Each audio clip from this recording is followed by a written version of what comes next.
Get us going. Happy Friday, everybody. Producers Mindset Club. I'm here with Greg Posada, Gregory Posada, the one and only. We go back. I Yeah, don't even know. 2015. 2015. Yeah. So awesome. And it's a matter of time. Finally, we're officially in business together. And it's so funny because exciting. we'd see each other at all the regionals meetings, we'd see each other at all the leadership meetings, and it just wasn't the right time to connect and go into business together. And now it's the time. I feel good about it. I know. It's awesome. So before I'm going to ask you about the pop on your shirt, the logo, tell us about who Greg is. Tell us about the story. Tell us about the journey. You have an amazing story. Well, and I'll try to cut it as short as I can, but at the age of 20, got married and had a kid and went into running a video rental store at that time. That was the gift from the owners back then. Ran a really small video rental store. And so I started in management at a very young age. Went into retail. I was a store manager, recruiter for stores like Gap, American Eagle Outfitters, Toys R Us. And that's back in Texas. All in Texas. In Texas, yeah. A little bit, 8 years in San Diego, and then back in Texas. And then, after 14 years, divorced, and this was going into real estate, and decided, I'm going to go into business for myself, and I did. Started in San Antonio, Texas, for a very small boutique. Prudential. And my thing was, I'm scared to get into a big company. I'm going to get lost. So I'm going to go into a small boutique. So I get in, and the market crashes that summer, and everybody's freaking out. And I'm going in as a cheerleader going, yay, I'm in business for myself. And then I'd walk in the office, and everybody's like, this is the worst. 9 months later, we get called into a meeting and are told that our office is closing down. And it's a Tuesday, and they tell us your office is going to close, but you have until Friday to find a new office. And I was like, oh, okay. And they're like, if you have listings, they're all gonna, cancel because the brokerage no longer exists. Joe Gluckman at the time was my team leader. We get called into a meeting, and all these people with red shirts are there. Wendy Harrelson was there, Craig Owen was there, and it was Keller Williams. And so they're telling us, like, this is the time we're gonna work with you all to bring you all over and so forth. We're doing an open house on Thursday. Again, this is Tuesday. I said, okay, so we leave. We get all the phone calls from every brokerage in San Antonio to try to take us over, which we had never experienced. And at that point, you don't understand the point when they find out a market center is closing, everybody wants you. Set up all these meetings with Coldwell Banker, Sotheby's, Remax, and everybody. We go meet with them, and they're all telling us, this is the worst time to be in real estate. It's bad out there. Have a reserves. And I'm thinking, I don't even have money to drive to my appointment with you, much less all these reserves. So Thursday we show up at Keller Williams, and Craig Owen has all these people lined up on a red carpet outside, balloons all over the place. So I get scared. I drive up, I stop, and I'm like, I don't want to go in. This is like really, really weird. Judy Goldick at the time meets me there, and I'm like, I don't want to go. Let's just not go. She's like, you made me drive all the way from Converse, which is like a 20-minute drive, and in Texas, that's a lot. And she says, we are going in. So we start walking in, and because the market had been so bad, we weren't the only markets. Other little small brokerages, as they do, closed down during the hardest time. So they're all showing up, and we had people like, hey, hugging us, and we're like, okay. And we get one person who gets us. At the time, we didn't know who they were. They were considered ALC, which we didn't know who they were at the time. Yeah. Hug us. One of us takes a hold of us, says, we're going to go in. So we go in. Music's rocking, and we're like, this is so weird. We're losing our brokerage. We don't know what we're doing. And those guys and the market is down, and they're having a party, and we're like, what's going on? Food all over the place and drinks, and we're like, well, we're not hungry. Our stomach is like, and they're like, it doesn't matter. We're going to serve you. If you eat it, you eat it. And if you don't, just leave it on your chair. Well, obviously, we eat after we served ourselves. And, we get in there, and they start this whole presentation and that's where it truly made me, I think, prepare me for anything that ever came going forward. Was their whole thing was, no matter what the market is out there, people are losing their homes. We need to help them find a place to live. We need to help them, sell their properties that they have got, committed to, that they can either no longer pay. We've got people that are willing to buy those properties, no matter who they are, whether they're first-time home buyers, investors. There is a market out there no matter what. And so right now, all we have to do is focus on them and reach out to them, because they're actually going to be the ones that don't want to talk and don't want to reach out to people. And that's where I learned about how important it was building those relationships. Went home, and my family's calling me from all over the place, telling me, get out of the business. It's going to get worse. I keep seeing what's going on, And so obviously with them telling me to get out of the business, I went and signed up the very next day with Keller Williams, which is who I am. So I did, I signed up and, from there, went into sales and, I would team up with some of the agents here and there. We'd sell. And in 2015, I had already hit my mark of selling, back then they were telling us, after 30 deals, that's when you start focusing on a team. You don't focus on your team before that. Everything was very structured for me. I knew nothing but structure. And in 2015, decided to move to LA. When I moved here, I was signing up to, I got here, went into some of the market centers, and I was like, oh, I don't know that I'm going to join Keller Williams. And then I talked to Joe again. And Joe had been with me through the whole journey and had been my mentor at the time. Said, oh, why don't you try other markets, other places, come back. I went and I was like, oh my gosh, like the way everybody out here talks that was not KW was crazy. And I only knew KW. Yeah.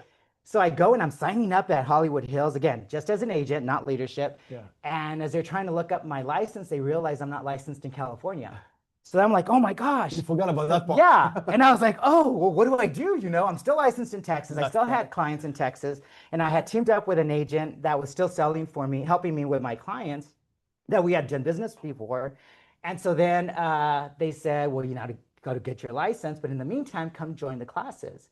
I went to the classes and I remember talking to Steve Robbins at the time. And I said, these classes are not taught the way we're taught in, a 3-hour class. After 45 minutes, they let us go. And they're like, just go lead gen. And everybody's like, yeah. And they're like, well, what does that mean? Okay, y'all call. I don't want to call. And then everybody would go out to lunch and have drinks. And this is in West Hollywood. So at the time, Steven says, well, and I thought at that time, I was like, oh, that's really cool. Now I look back at like, they're probably being a little sarcastic, but they were like, if you know how to do it, why don't you teach the classes? And I did. And I started teaching classes for Hollywood Hills. I started mentoring agents without having a license here. I was licensed there. And they were all getting into production. Most of them were getting into productions that were actually doing what we would ask them to do. And our classes would sometimes go longer than the 4 hours because people were still lead generating and they didn't want to stop. They get excited about it. Incredible.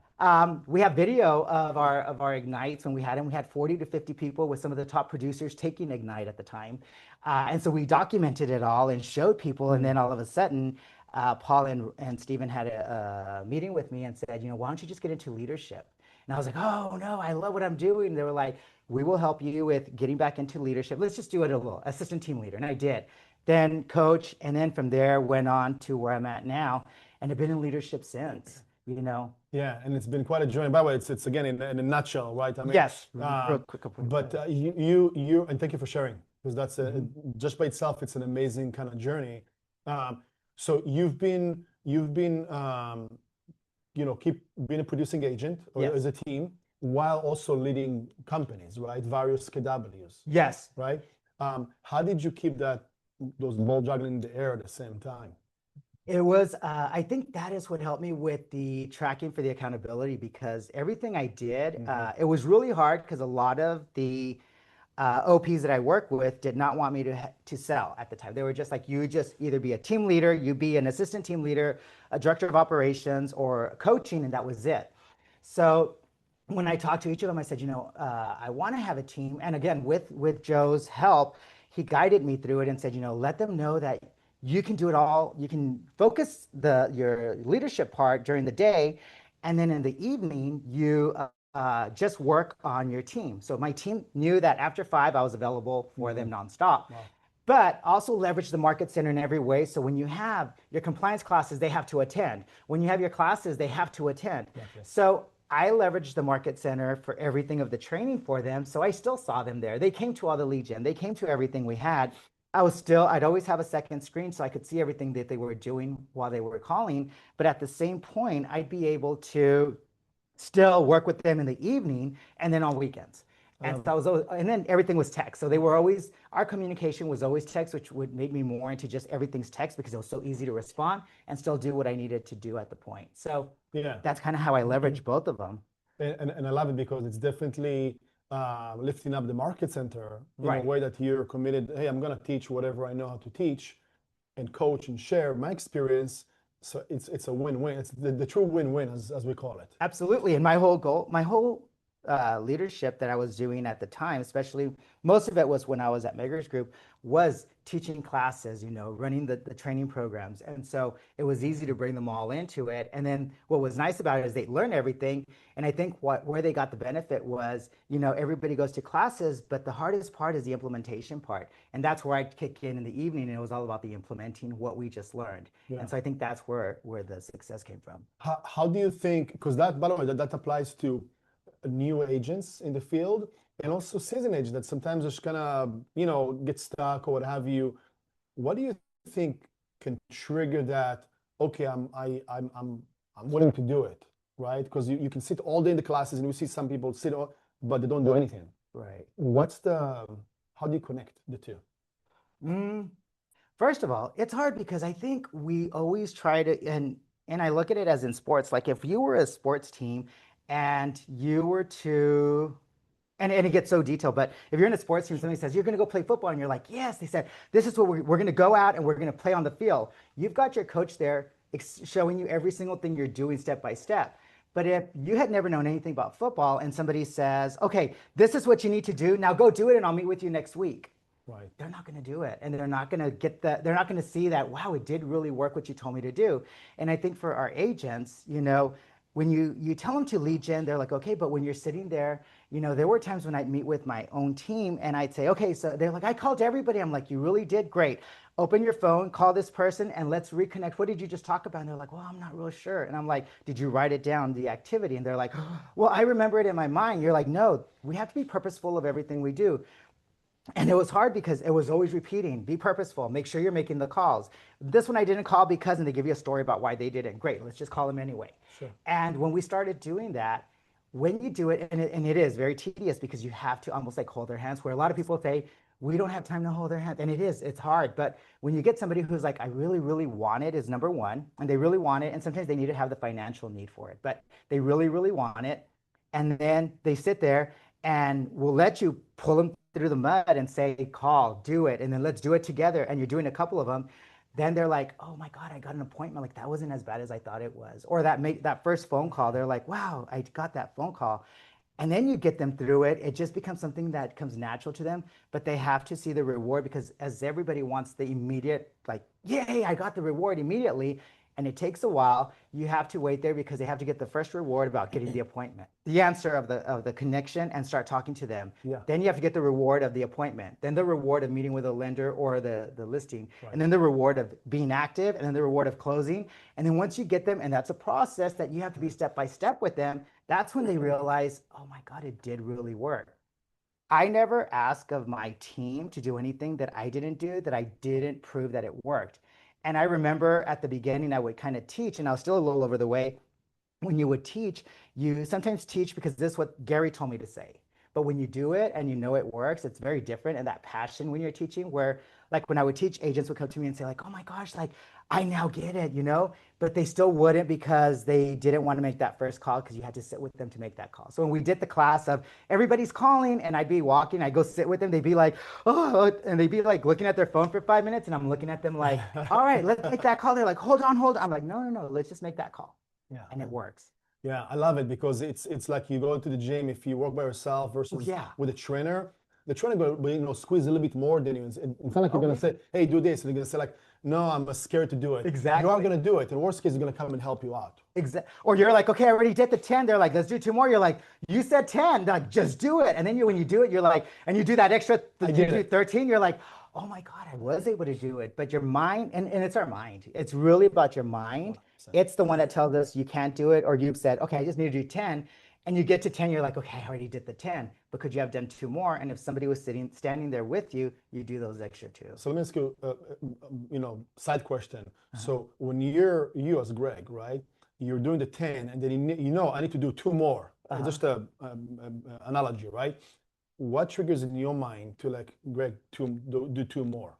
If nobody's looking, what is it? I don't. It's true. I don't. Okay. Because I truly do. And that's why I'm so big about like, I have to have a trainer. I have to have somebody standing there with me to do it. It took me a while to be to a point where I work out every single day, because if it was up to me to work out every single day, I probably wouldn't do it. But when you have somebody there who's helping you push it, then it becomes a norm. And then now I'm able to go, but I'm at the 10. Like you don't see me do 11 or 12. Sure. If somebody's standing there with me, I'll do the 11 and 12, and I might even go an extra weight higher, you know? But if not, I'll even sometimes go a little extra weight lower because I'm like, it was a hard day last week. I'm just gonna go a little bit lower and then not do as many, but I'm at the gym. And it's still good because I'm at the gym. So true. But, now I'm at a point that I go every single day, even if it's a 30-minute workout to a 45-minute workout, but I do it and I set myself that the alarm rings and I walk right out. I don't care where I'm at, even in the middle of it, I walk out because I've earned the right that I can leave at the exact 45 minutes no longer or 30 minutes because I've done what I've done. But I will also not push myself as much, which is why I'm so big about like you have to have that person next to you, whether it be in personal training, whether it be in your life coach or work, nobody really succeeds alone. And Gary Keller says it, and we've seen it. I mean, I remember my first 10 years in real estate, I was always like, yes, no one succeeds alone. And I want to be by myself. And I didn't want my coach. And I didn't because I want to do it all by myself because that's why I got into real estate. I want to work when I want to work and do what I want to do when I want to do it. And that's why most agents don't do well. Yeah. Number-wise, you've been coaching very successfully a lot of, not just new agents, but the majority are, newer in the industry. And then later on, when they're becoming producers, you keep elevating them. But from the sector, right, of newer, let's say the first year in real estate, talking about numbers, what do you see, like out of 10, how many really are committed, succeeding, that you help to elevate them to the next step? Oh gosh, like one or two. One or two, yeah. And it's because of the misconception that, first of all, it's way too easy to get a license. And I think that's the hardest, the worst part is that it's so easy because everybody's gotten so used to going to school. Everybody gets so used to going to university. So for us to go to 3 classes and, get a license is the easiest thing you can do. And then you study, you get your license. And I mean, everybody that I meet, oh, you have a license. Oh, I have a license. I'm like, really, what do you, but I do this. Everybody does everything else until they need to. And then all of a sudden it's a big old mess because they don't know what they're doing. Sure. You rarely get that one person that comes in really wanting it to be a career instead of just a hobby or just another way to make some money, because we all want to make money no matter what, like I still remember saying, oh, when I was younger, I want to sell tamales, or I want to sell like fruit, or I want to do something, how can I sell more? Sure. I used to sell what's called little salimon packets. They're salt and lime, and we'd buy them in Mexico because I live South Texas. Yeah. And my dad would buy these big old bags, and I'd sell them at school, out of my locker, 5 for $1, and people would buy them all the time. I'd make money off of it. You know what I mean? Yeah. Even like the little lollipops, and I was always selling. How can you make more money? And I feel like a lot of people jump in it saying, wow, I can just make a lot of money. But they don't realize that, yes, you can make a lot of money, but it's a lot of work. It's very simple, but it's a lot of work. And a lot of people don't want to do the work that you need to. I've had so many agents, we do internships where they don't even have their license at that point. Yeah. And you come in and they have a hard time, making those phone calls. And all they're doing, they're not even sell calls. It's just, let's build a relationship call. We haven't talked in a while. What have you been up to? And then when they ask them, oh my God, I'm excited. I'm going to be getting my license soon. And they're like, oh my God, that's the best thing ever. You're going to do so great. And I'm like, that's your cheerleader. And that's the first person you're going to call because you're excited when you have your license. And a lot of agents have a hard time even doing that. And I'm like, you're not selling anything. You're just being a friend. It's like you're calling somebody. And a lot of people have a hard time doing that. Do you think it's because they're being taught wrong from the very beginning, or just because, it's a matter of like skill set or fear of some kind? I think there's too many TV shows and too many YouTube videos out there that it's easy. We see it on TV. Yeah, you see it on TV. Like I saw it first, and I just remember, being in Texas, seeing all these reality shows and saying, wow, I'm gonna go to California and I'm gonna get to see the way it all is. And you get in there and you're like, that's crazy. Yeah. I remember being in West Hollywood and a lot of the TV shows were being shot in there. And when I remember, it was like seeing that somebody was inside of a Mickey Mouse costume at Disneyland. When I was at the lobby and they would tell them, hold on, stop, cut, I need you to say this. And they'd be filming and nobody's on the phone. And I was like, wait, what? It's not real. You know what I mean? I mean, from Texas, you don't realize it. Right. And I think it's made to look very easy on TV, but it really isn't. It truly is. It's very rewarding, but it's a lot of work. And I think, it's funny when an agent will come to us and they're like, oh, we have to pay this and this and this. I don't want any help. I think I can do it on my own. But yet we've got buildings called universities and colleges where people are pouring in crazy money, going into debt. before they've even made any money. And they're willing to do that, but they're not willing to come to a training company that will say, here, while you're training, we're going to make the money.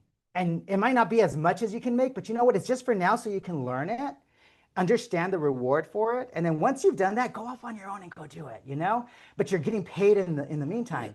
And yet we've got all these big buildings where everybody's paying and they're not making any money because they're just studying. And then when they walk out for their career, and now it's like, now that I'm making money, now I have to pay everything back. And we're not asking them to pay anything back. All we're asking them to do is learn from me, and we're going to go along the journey together. And while we were doing this, I want you to really trust me that I'm going to get you to where you need to do, and we're going to make the money together. And you're just going to get a smaller portion of it for now. But in the long run, you're not going to have all that debt because we're going to be in this together. And a lot of agents have a hard time looking at it. I love it. That's why, by the way, and I know that you're very good. When we first met before you came over, Yes. I saw like your systems, your programs. It was very impressive. You're very like a system kind of a person, and I think that's the way to go. And really, when you think about it, if you're part of it as well, right? Mm-hmm. We had our annual award ceremony, yes, not long ago, and it was really the 25% of our company overall that got the award, right? And if you do the same thing like nationwide, we have, let's say, 1.5 million realtors. Mm-hmm. 20% is like what, 300,000? So only really like a very small portion of the whole US population, that industry are really making money. Exactly. And even at that, those making money aren't making enough to live sometimes because they're still not going to the full extent. It's so, just to leave like one little thing, and I think what the hardest part about it is that for me, I've never paid for leads ever. Mm-hmm. I've always we did pay as a team. I bought it for 1 year. After they were doing so amazing, we had just come out of COVID. We're having the best year ever. And I had gone to Mega Camp. I got so excited. So I'm like, we're going to sign up. And I remember calling my team. They were on. And, they're all lead generating, still appointments, closings. And then I said, I just signed up for, I don't remember what the company was, but we signed up. And so then they were all excited. And then I'm like, they're going to preset everything. They're going to talk to the people. You'll get them once they're all set. They got excited. And I remember 3 months in, they're like, we don't want those leads anymore. And I'm like, wait, I signed a whole year contract. And they're like, yeah, Greg, but they're horrible leads. It's hard to get them. And what had happened was they had learned that when we're running our business, it is easier to just build a relationship. So people do. And as we've always said, people will like you, know you, they'll trust you, they'll work with you. Yeah. These people didn't know them, didn't like them, and didn't trust them because they had no idea who they were. And so those conversions were so hard. And because we track our numbers, they realized our conversions are so much easier. We call less people, we set more appointments, we go on more active contracts, and we close more deals. Over here, we're fighting for them to keep the conversation going because they want to hang up right away. And I love the point that you made because this is really the juice of our industry. Yeah. Number one is to have a discipline, have a plan in place, and it's not about the calls. It's about the conversation with real people. Oh yeah. And that's how you convert faster. Exactly. And we going in, like I was always taught, like look at your business as a true business and a career. And think about the largest supermarket you have out there, no matter what the supermarket is. So when that supermarket's going to open for business, what do? They receive merchandise because they have to sell the merchandise. For us, it's contacts. It's not the houses out there. It's the actual contacts. Those houses will always be there, but without the people that want to buy them, our business is not there. So, that building gets there, which we all have our phone. That's our building. And think of that building with all the pallets. That's all the merchandise, but they're all wrapped up and we have no idea what's in those pallets.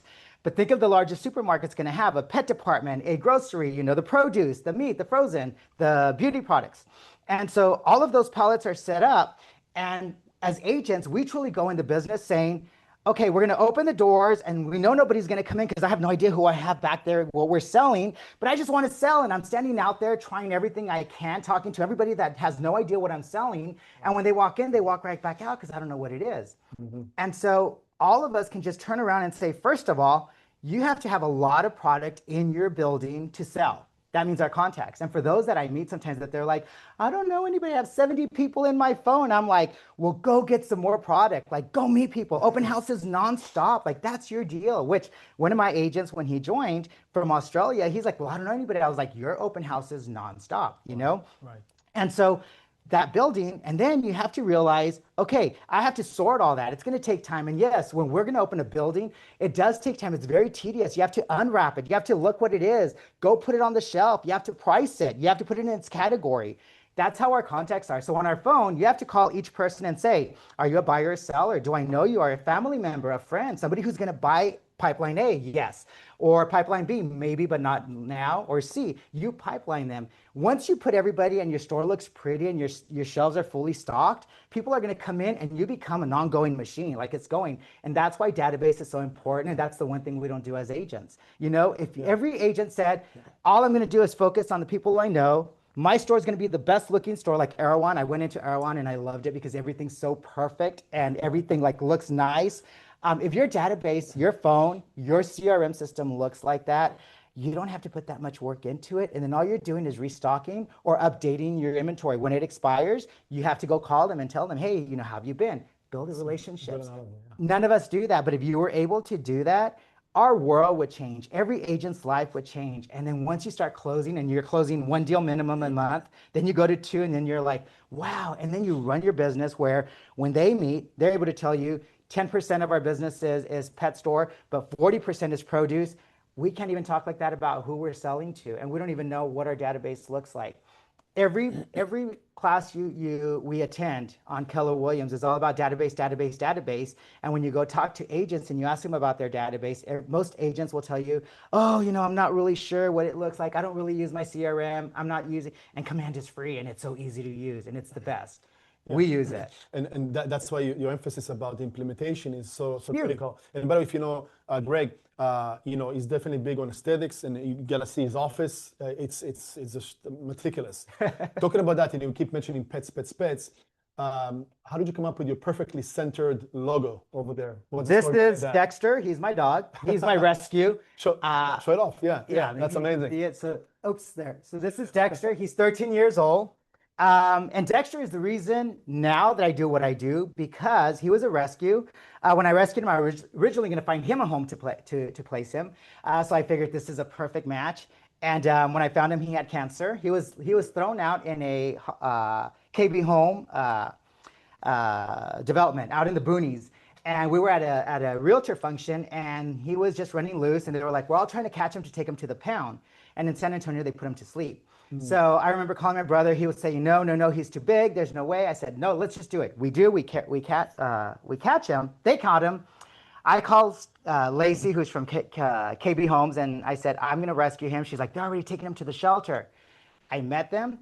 I was able to rescue him. Before they even put him into the building, I picked him up, took him home, was going to get his shots, realized he had cancer. We did 3 months of chemotherapy. He no longer has cancer, and this was about 10 years ago or so.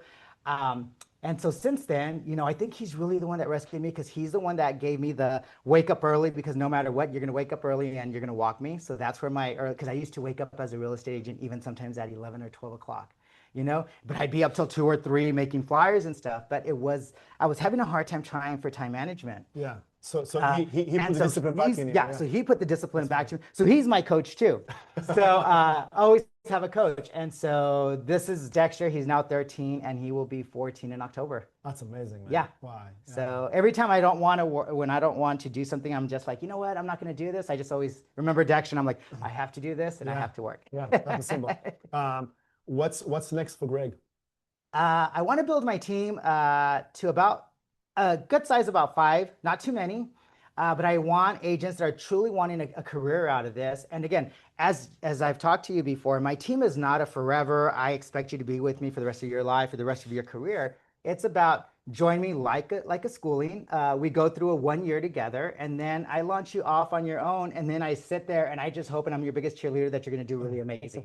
And if you don't, I have to relook at what I'm doing so that I make sure the next person that launches off of the team is there. Not only do I want to be in this market center, I'd like to put my team in other market centers too. Expansion. I've always thought expansion is one thing most agents do not try enough. And when they do, they take it for granted.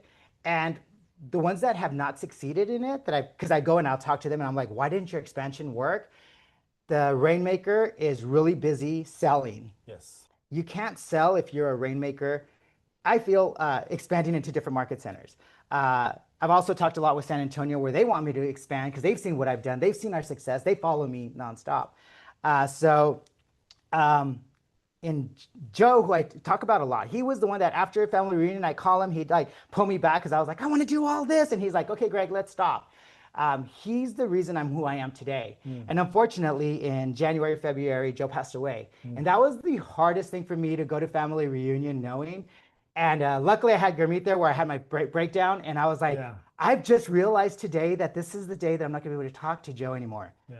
And he's the one that when I was going to be a team leader, when I was going to take any position, I would call him and he'd walk me through it.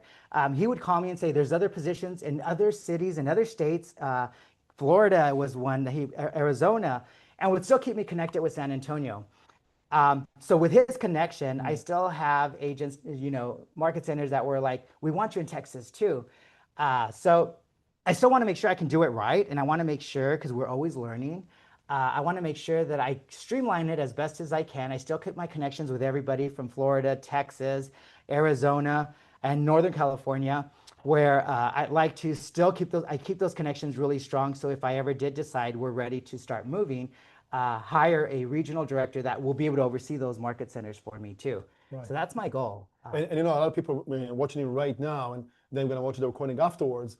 So definitely make a connection with Greg directly if you're interested to understand about his goal. I know his goals, and I think it's going to be marvelous because you're more than capable. And also through our big group over here in Southern California. Exactly. What's the best way to reach out to you? Phone My text is the easiest way. It's 310-651-1932, or shoot me an email at gregoryposada@kw.com.